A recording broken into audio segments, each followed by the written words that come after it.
On Sunday, we wrapped 3 days of D23, and with that, I'd like to recap all of the news stories that broke over the weekend and give you our thoughts and analysis. From Avengers Campus to Tomorrowland, what we learned and what we didn't learn. All coming up next on Fresh Baked.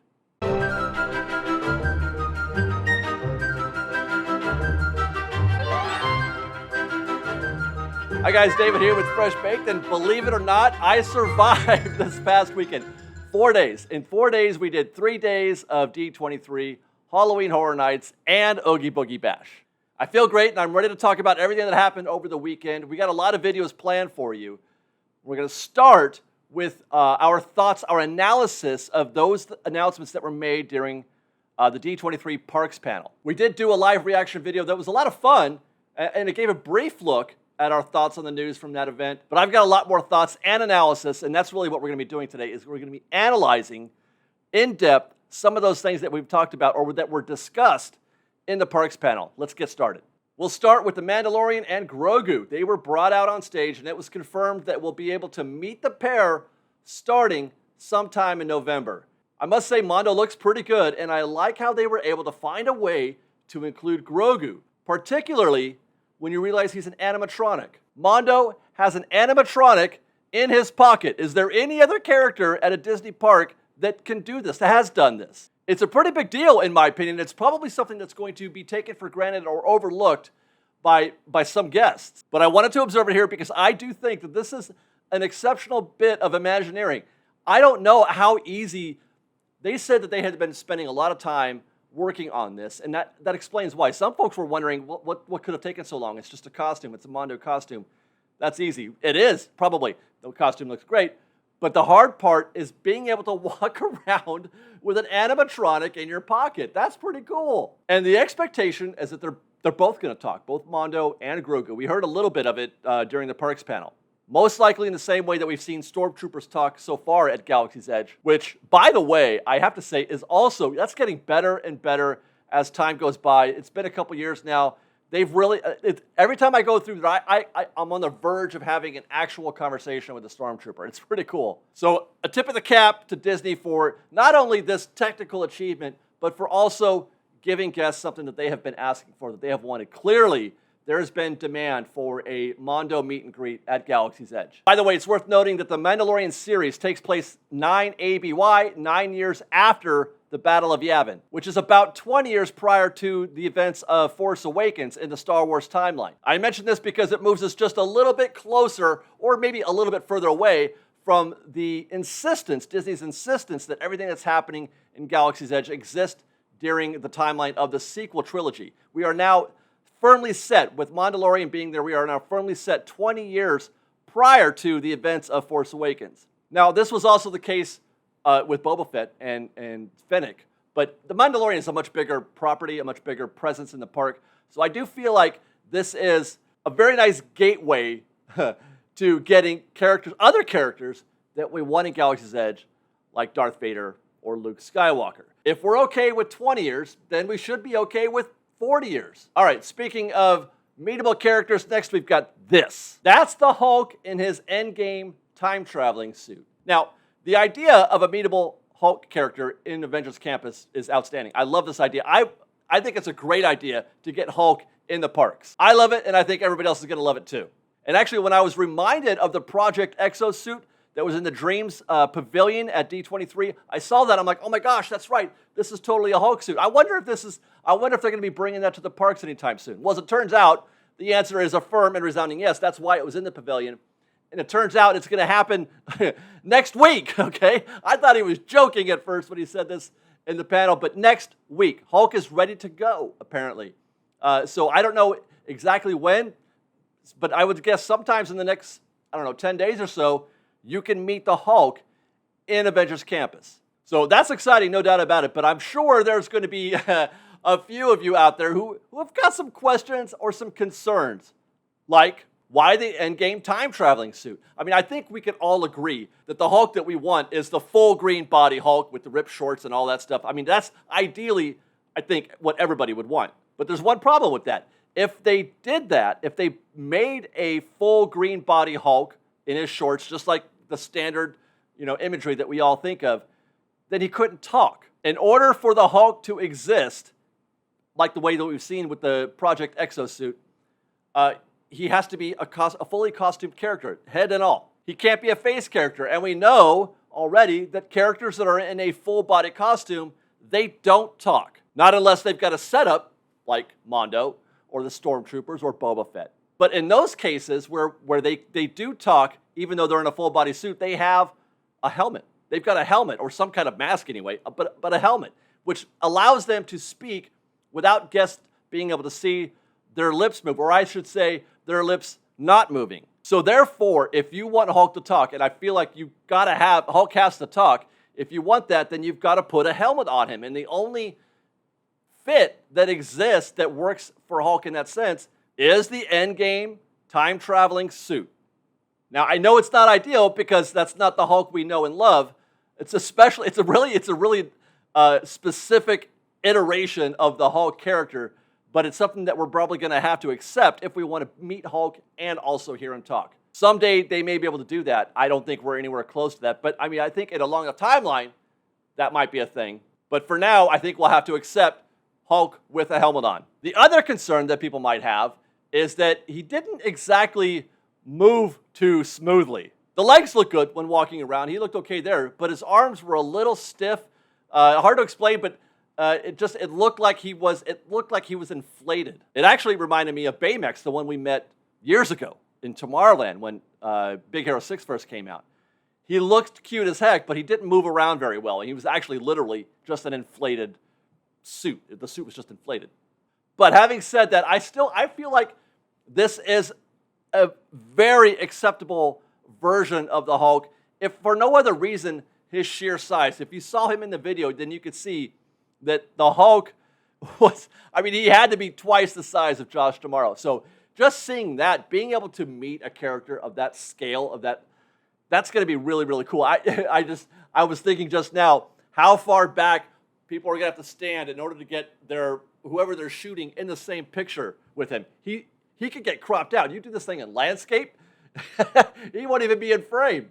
He's that big. All right, so looking forward to that next week. They also mentioned something that we've all been waiting for, we've all been talking about, and something that I was not expecting to hear at D23 this week, but was the plans for a third attraction at Avengers Campus. Now, this should be great news to fans of Avengers Campus, the fans of Disneyland, I would think. But for some reason, I kind of feel like it didn't go over very well. And maybe it's because there was a lack of details, about the attraction.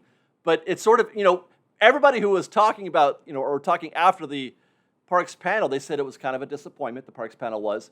I said that as well. A bit of a disappointment. Meanwhile, they promised us a third attraction for Avengers Campus, an e-ticket.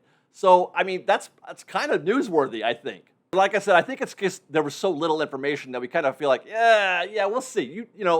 Show us. We don't believe you yet. Show us, and then maybe we'll get excited about it. Let's talk about the things that we can learn from the concept art that they did provide at the Parks panel.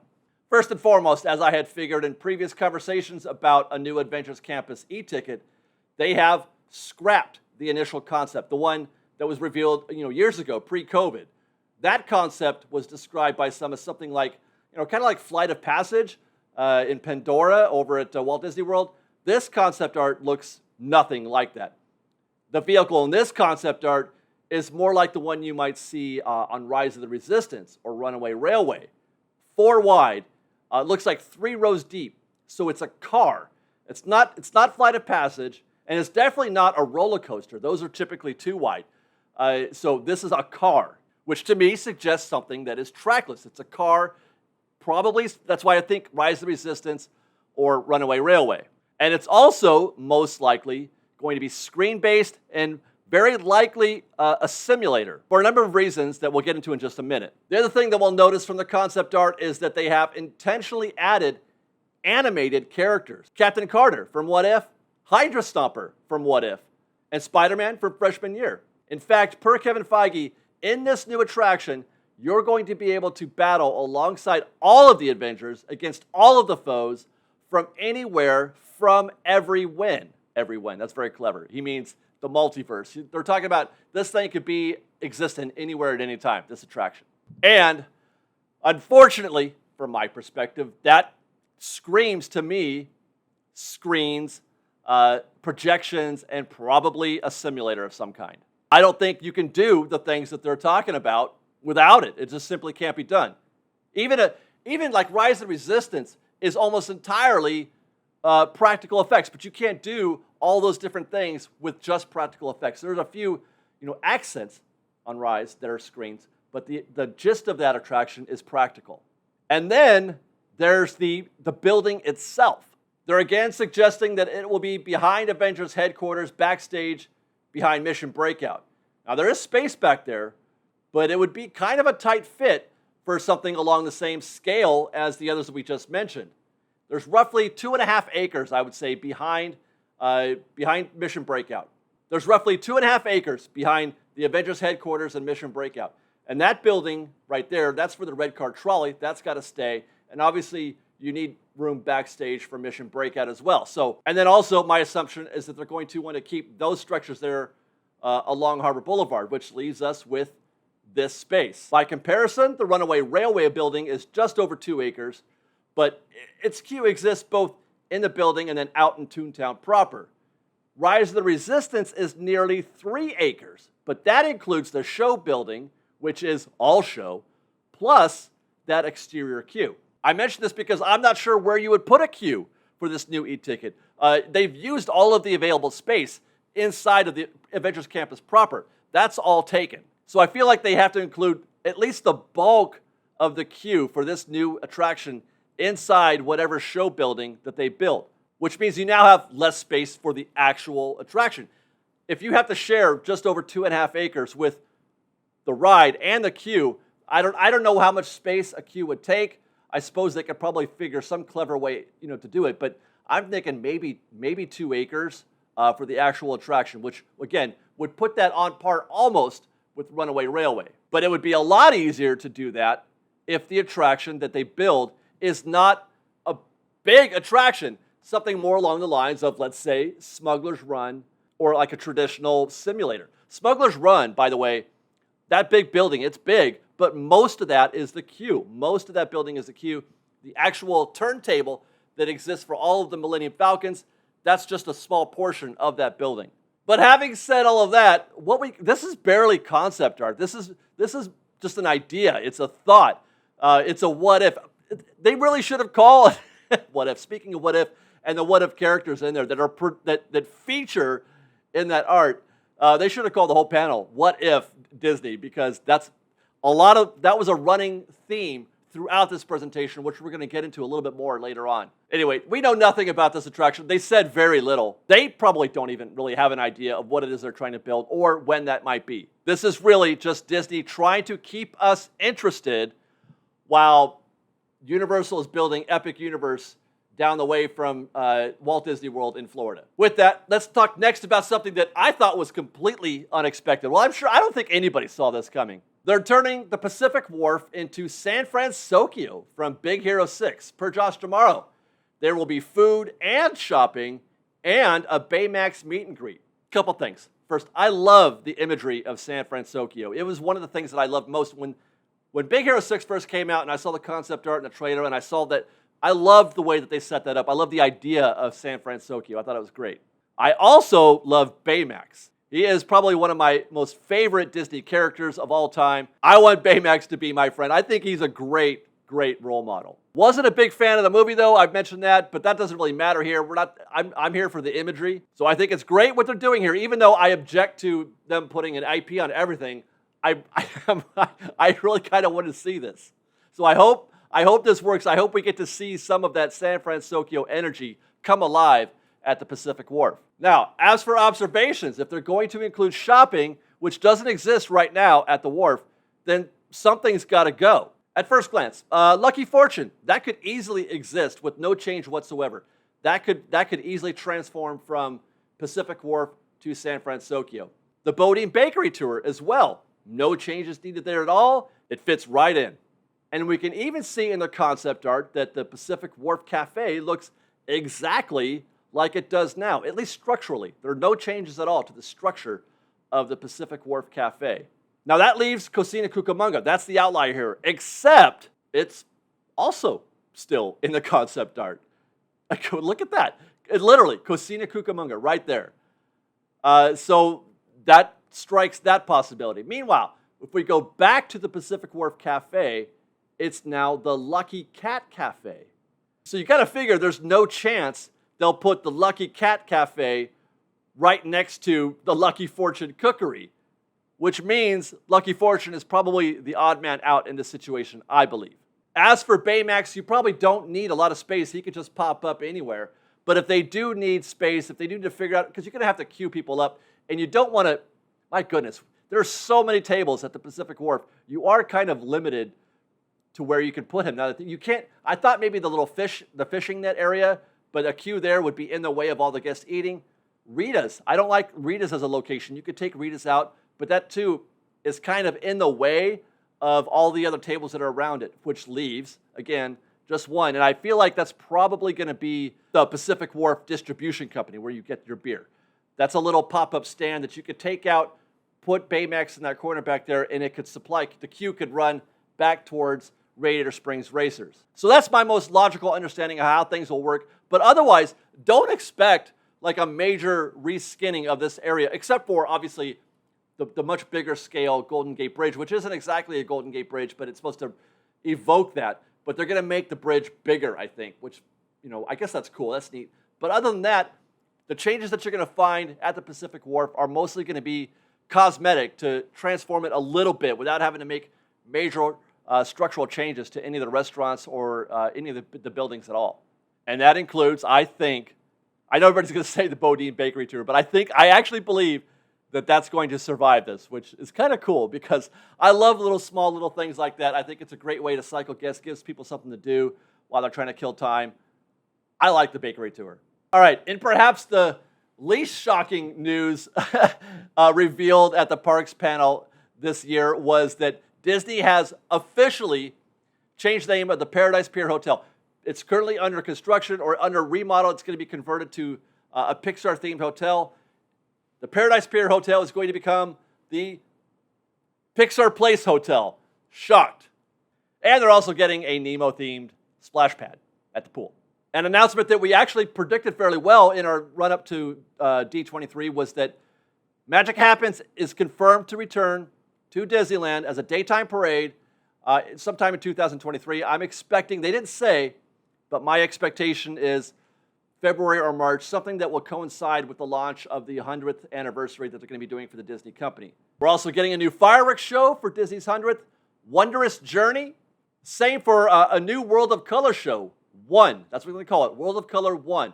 That's also for the 100th. In fact, I expect all 3 of these shows to premiere on the same day as part of the kickoff for the 100th anniversary celebration, which, by the way, this is a big deal, the 100th anniversary.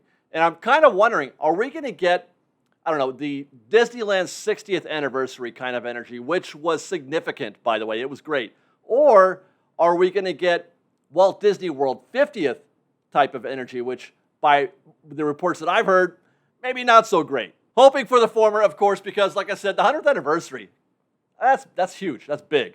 Aside from the new shows, expect some new costumes around the park. We got a sneak peek at these during the celebration panel. And then our last stop at the Disneyland Resort is downtown Disney. We got concept art for Din Tai Fung, which looks pretty good, but it does bring something to mind. First, that's not Tortilla Joe's. So the thought that it could be replacing that location may not be a thing unless they demolish Tortilla Joe's and then put this building in its place, but I don't think that's likely. If they were planning to demolish Tortilla Joe's, I feel like they would have been doing that already if that was the plan. So I'm curious to see how that plays out. For what it's worth, the reason why we're even talking about this is because they're converting Catal and the Uva Bar to a upscale Mexican restaurant, which kind of makes Tortilla Joe's sort of, expendable, redundant. You don't need 2 Mexican restaurants across from each other. So the conventional thinking was that could be the end of Tortilla Joe's. So maybe it survives. But really, the more interesting thing, for me anyway, that I realized in looking at this concept art, besides being clearly a brand new building, it's also a very unique, it's very specific, as in, not generic, as in, this is really how they want Ralph Brennan's Jazz Kitchen to look, on purpose, as a look. We thought they were maybe using this design choice for Brennan's because they were trying to, I don't know, homogenize the building facades at downtown Disney to give them more flexibility in case places go out of business or they want to swap things out. But that theory goes right out the window with this Din Tai Fung concept art. So yeah, Disney believes this look for the Jazz Kitchen is better than the old look. All right, if you say so. Before we wrap up, we mentioned before the sort of what-if vibe that permeated the entire Parks panel presentation. A lot of that had to do with whatever it is that they were doing when they were talking about what's going to happen at Walt Disney World in whatever future. Dino Land could, I don't know, maybe be Zootopia or Moana or both. We're kicking it around. That's the vibe we were getting. What's behind Big Thunder Mountain? I don't know. Maybe Coco Town? Maybe Encanto? How about some villains? How about all of that? Who knows? We sure don't. Here's some concept art we threw together. Literally the vibe that they were at the end of the show, they were just kicking rocks, man. They had no idea what they were doing. I mean, they did know what they were doing in the sense that they were, again, trying to keep us interested while Epic Universe is being constructed just down the way in Florida. Guys, look at this photo from Epic Universe. This is from BioReconstruct on Twitter. Here's a shot 5 months ago. This was just 5 months ago. They had cleared all the land. 5 months later, here's what we look. Are you kidding me? They did all that in 5 months. Epic Universe is moving full steam ahead and on track for opening in a couple of years. So that was their goal in giving us this. I have to believe anyway, that concept art, this blue sky stuff that they were doing, that was the goal. But it kind of fell flat. And it fell flat because we know that Disney does not operate in the way that Universal is operating, building Epic Universe in such a quick speed. Tron, that was announced at D23 in 2017, 5 years ago. And that was a single attraction, fully realized, out of the box. They already had it built at Shanghai. It's still not done. One of the funniest things about the panel was that they promised us Tron would be done sometime in spring 2023. I was thinking a month or two from now, if that, just wrap up the testing, make sure it's safe. But we're talking about another 6 months or more maybe for Tron. That's crazy. Meanwhile, you got Tiana's Bayou Adventure. We got concept art 2 years ago, and and they still haven't even broken ground. It's going to take them 4 years just to reskin an attraction, not build a park, Epic Universe, not build an attraction, Tron, but to reskin an existing attraction. It's going to take 4 years. So whatever it is that they're doing, whatever it is that they were talking about with Walt Disney World and the Encanto and Coco and include Avengers Campus, third attraction in that conversation while you're at it. Whatever it is that they were talking about, because I feel like that's at the same pace, that's a decade from now. So yeah, it's kind of comical when you think about it, but let me say this. It's an alternative viewpoint. Are we supposed to get something new and exciting and big every 2 years at the Disney parks? I mean, I realize we've been waiting for something for Tomorrowland for going on 3 D23s now, but were we supposed to get a new Tomorrowland? Had Disney, I mean, is that an agreement? Are we asking a lot? And again, I say that coming from, I have a different perspective on these things. I say that because from my point of view, I don't need a new attraction every 2 years. In fact, I'm quite the opposite. I love Main Street, and I love Mark Twain, I love Pirates, and I love Haunted Mansion. I guess in saying that, what I'm saying is, take your time, Disney. Go ahead. From my perspective, go ahead and take your time. I would rather you build something great. I would rather you not rush it. I would rather you not waste money or time doing something that's half-assed. I would rather you do something great. Really, really commit to something. I don't need a cheap reskin of Pacific Wharf. I don't need a cheap simulator attraction at Avengers Campus. Build something. Sure, go for it. Give us something to look forward to, but make sure first that the show comes first and that the guest comes first in that process, not just trying to beat the hype meter that is whatever else the other theme parks are doing. That's not how Disney was built, and that's not how Disney should be built in the future, in my opinion. I'm good with the way Disneyland is right now. Probably always will be. In fact, I would rather you spend money, whatever money, that $1 billion or $2 or however much it's going to cost to build it, I would rather you take that money and make the existing park better. Fix the rides. Make them work the way they're supposed to. Make them better even. Restore the rotating doors at Indiana Jones. Get the Yeti working again over at Expedition Everest. And while we're at Walt Disney World, replace their monorail line. That thing is dying. Show of hands from Walt Disney World guests. Would you rather have a new attraction or would you rather fix the monorail? More characters, more actors. As promised in Galaxy's Edge. Give us the actors there on the floor. Do the things that you promised us at Galaxy's Edge. Give us the action show that we saw on press night. That's a great thing. More stuff like that in the parks. I don't know. Here's an idea. Hire more cast and pay them more. I would gladly trade. I'm going on a rant. I would gladly trade Avengers Campus Simulator for more pay for cast members, more training for cast members. Make them better. That's why a lot of us go to Disneyland. And I just realized, like I said, I went on a rant there and made it sound like I'm wrapping up the show, but there's actually, I got more things to talk about. We just talked about what we just did. There's everything that we learned, but there's stuff that we didn't get at D23 this year. No mention at all of Tarzan's Treehouse. I said in a previous video that if they don't say anything about Tarzan's Treehouse, that means we're closer to the Treehouse becoming something that is not show, that's not an attraction. And I believe that because for a presentation that was obviously starving for news, for something to get excited about, if they had anything for Tarzan's Treehouse, they would have given it to us then. I mean, surely they would have at least some kind of concept art by this point, right?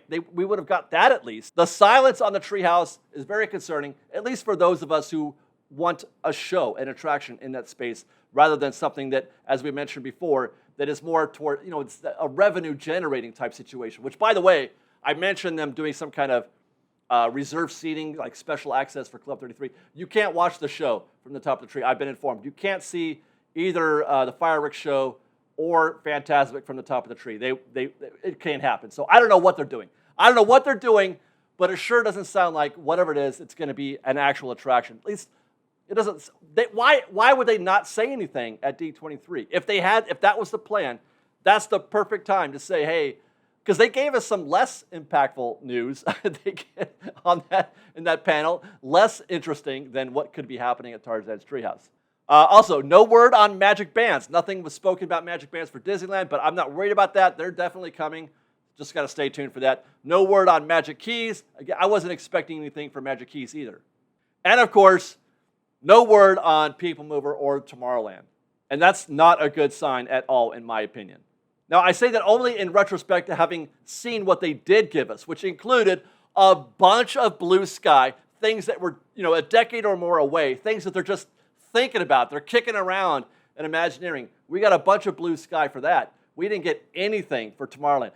At least with Magic Kingdom, that proves that they're thinking about it. They're working on some ideas. They're thinking about it.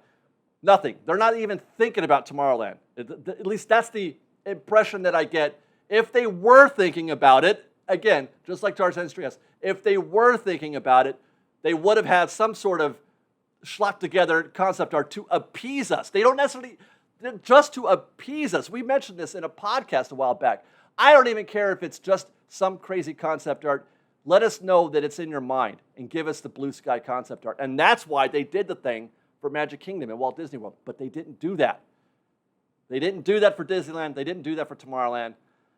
I got to say, I have given up whatever possible optimism I might have had for the People Mover and for a renovation of Tomorrowland. Not that I wanted Tomorrowland necessarily to be renovated. I just wanted the People Mover back. But whatever optimism I might have had for that is gone. I am back to believing that we'll never see People Mover again, not until they finally decide to destroy the whole thing and build something from scratch, which could be never. I think no comment from D23, and obviously in thinking back to the news from before, converting the Innovations building to a DVC lounge, that is a death blow, in my opinion, for People Mover and Tomorrowland. Sorry to say. Okay, that's a lot, and there's actually a lot more. I've got a whole, right after I'm done with this, I start working on my next video, and that's going to be going over the models that they provided for Toontown and Tiana's Bayou Adventure at the Drains Pavilion. Very illuminating, very interesting. I've got some really interesting thoughts to share with you guys on that, some observations. I'm looking forward to that, so stay tuned for that. And then we're We've got another D23 tour. We did a full tour of the floor. I'm not sure if you've seen that video yet or not. If you have, then watch it. If not, stay tuned for that. Otherwise, follow us on Instagram at _FreshBaked, on Twitter at FreshBakedDisney, that's fresh with no E, and on TikTok at FreshBakedDisney. If you like our show and want to show your support, please do consider joining our Patreon campaign at patreon.com/FreshBaked. Otherwise, thanks again for watching, everybody. We love you. Be safe out there. Be kind to one another. Fresh Baked.